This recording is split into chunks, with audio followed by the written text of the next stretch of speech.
दोस्तों नमस्कार। मैं हूं डॉक्टर विनोद।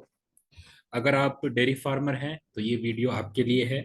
आज के इस वीडियो में हम जानेंगे 10 मेथड्स जिसके द्वारा आप दुधारू पशुओं का दूध बढ़ा सकते हैं।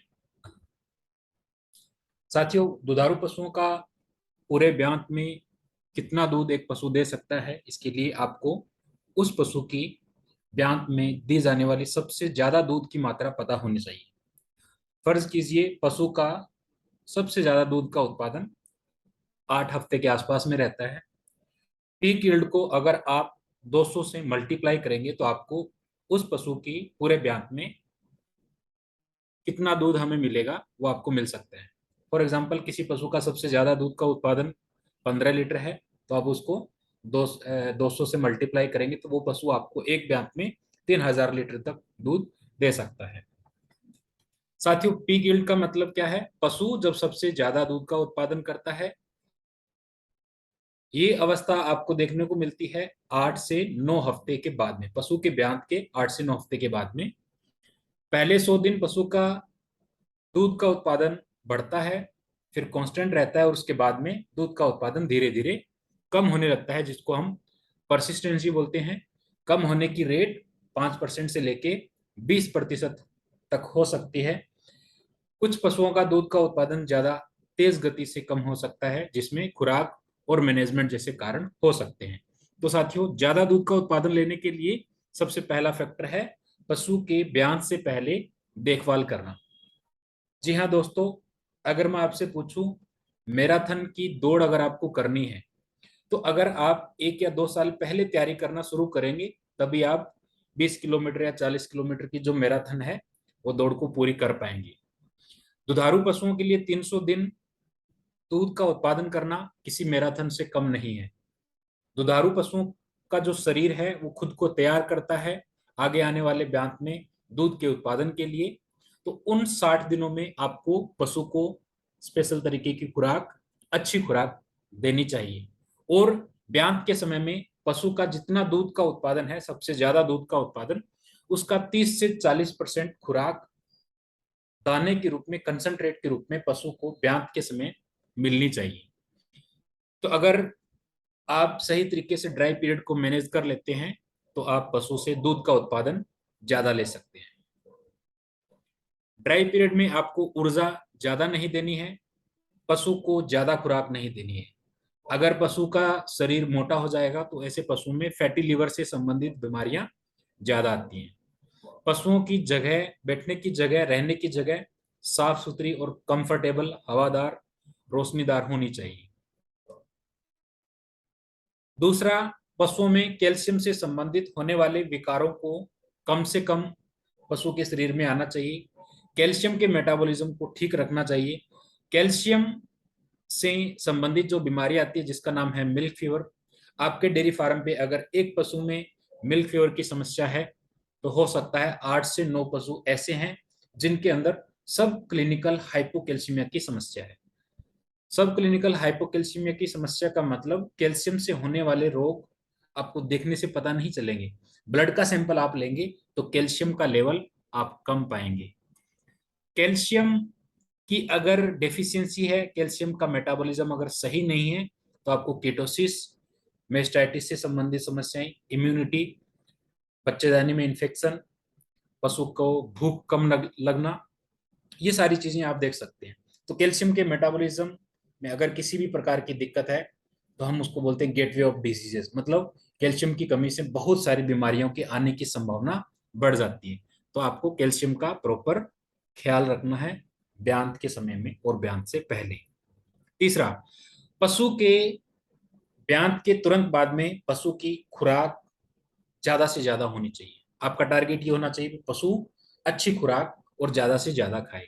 भारतीय कंडीशन में सूखा चारा आप पशु को ज्यादा न दें। ब्यांत के समय में पशु की खुराक कभी भी बदले नहीं, चेंज न करें। नया खाद्य पदार्थ पशु के ब्यांत के समय में आप न दें।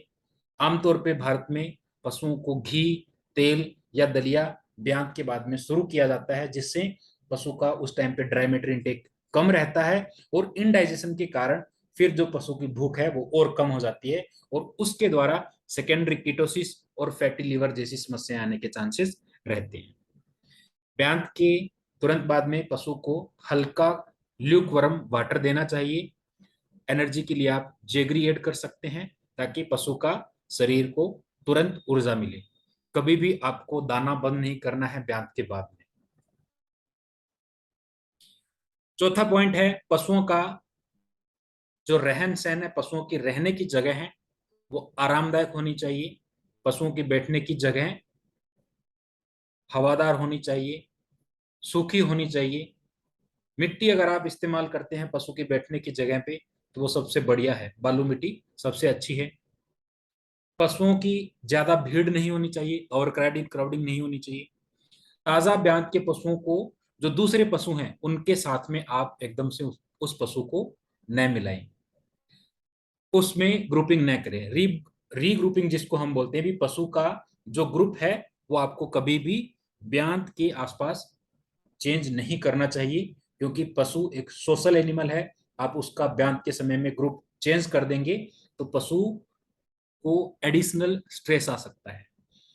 पशु की खुराक की जगह कम से कम पशु के शरीर की चौड़ाई तक होनी चाहिए, मतलब 85 सेंटीमीटर के आसपास पशु को खाने की जगह, उसकी प्लेट का साइज रहना चाहिए। पहली ब्यांत के पशुओं को, पहली ब्यांत से ज्यादा के जो पशु हैं उनके साथ में आपको कभी भी ग्रुप में नहीं रखना चाहिए।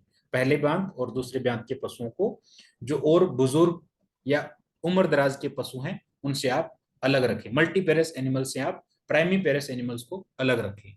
इसके साथ साथ में पशुओं का ओवरऑल कंफर्ट देखना बहुत जरूरी है। अगर पशु, अगर गाय ज्यादा कंफर्टेबल पोजीशन में है, ज्यादा बैठेगी, दूध का उत्पादन ज्यादा करेगी। 1 लीटर दूध के लिए 500 लीटर ब्लड पशु के अडर से पास होता है। पशु लंबे समय तक बैठेगा तो 30% तक ब्लड का सर्कुलेशन बढ़ जाता है। तो बैठने की जगह मुलायम और सूखी होनी चाहिए।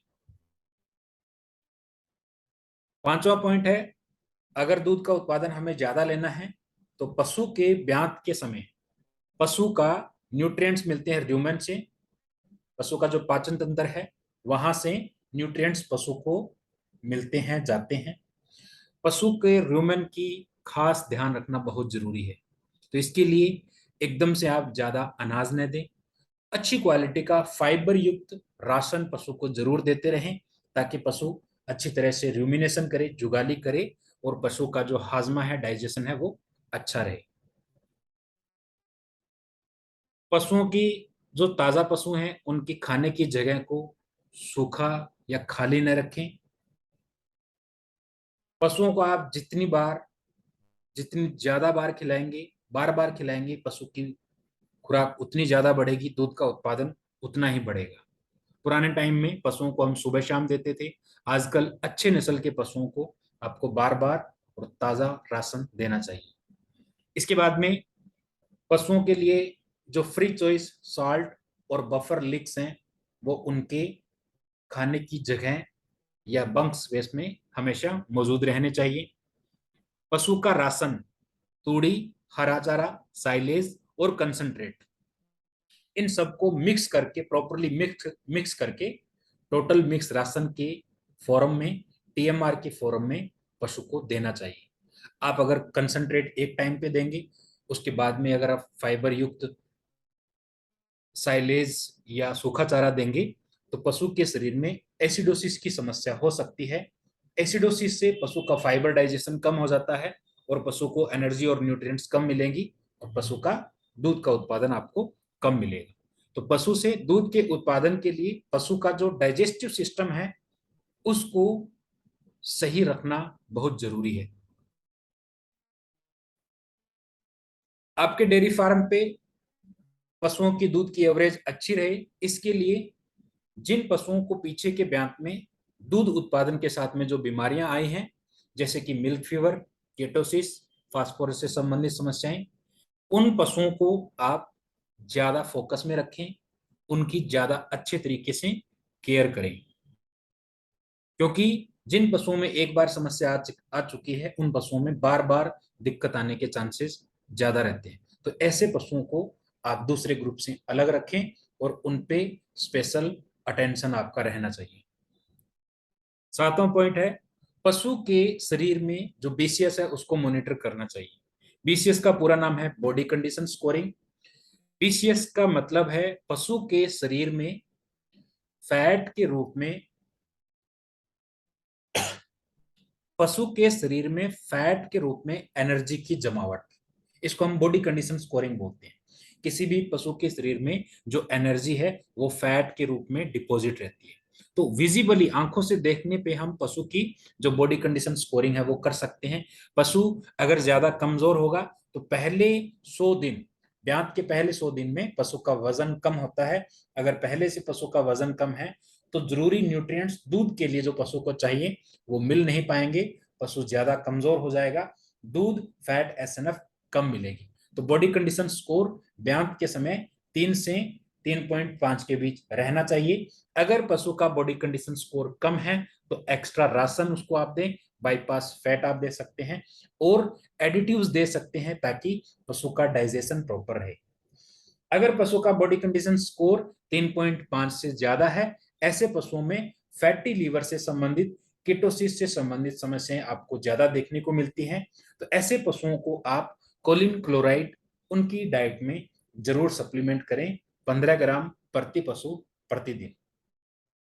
अगर आप बॉडी कंडीशन के हिसाब से पशुओं का मैनेजमेंट करेंगे तो दूध उत्पादन के साथ में जो समस्याएं हैं वो काफी कम आप उनको कर सकते हैं।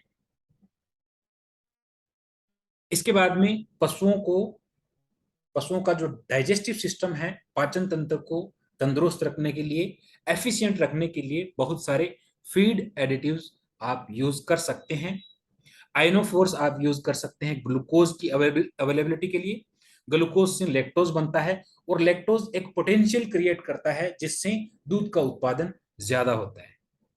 इसके बाद में र्यूमन प्रोटेक्टेड प्रोटेक्टेड कोलिन है, मोनेंशिन जैसे एडिटिव्स हैं वो आप यूज कर सकते हैं। पशु को दी जाने वाले प्रोटीन का एमिनो एसिड प्रोफाइल बैलेंस होना चाहिए। अच्छी क्वालिटी का प्रोटीन आप पशु को देंगे, दूध का उत्पादन अच्छा रहेगा। ज्यादा प्रोटीन भी नहीं देना है, कम प्रोटीन भी नहीं देना है, लेकिन प्रोटीन की जो बैलेंसिंग है एमिनो एसिड्स की वो प्रॉपर होनी चाहिए। इसेंशियल एमिनो एसिड्स जैसे कि लाइसिन, मिथियोनिन पशुओं की राशन में होना बहुत जरूरी है। बाईपास फैट आप पशुओं को दे सकते हैं। बाईपास फैट आपको दूध की फैट की मात्रा के हिसाब से निर्धारित करनी है। पशुओं के शरीर का पाचन तंत्र अच्छा काम करता रहे और गर्मी के सीजन में और ताजा पशुओं को आप लाइव वेस्ट प्रति पशु 15 से 20 ग्राम रोज की जरूर दें ताकि पशु का फाइबर डाइजेशन अच्छा हो, एसिडोसिस की समस्याएं कम हो जाए और पशु का दूध उत्पादन अच्छा रहे। 9th पॉइंट है अवॉइड एंटी न्यूट्रिशनल फैक्टर्स। पशु की खुराक में कुछ ऐसी चीजें हो सकती हैं जो पशु के शरीर को नुकसान पहुंचा सकती हैं, उनको हम एंटी न्यूट्रिशनल फैक्टर्स बोलते हैं।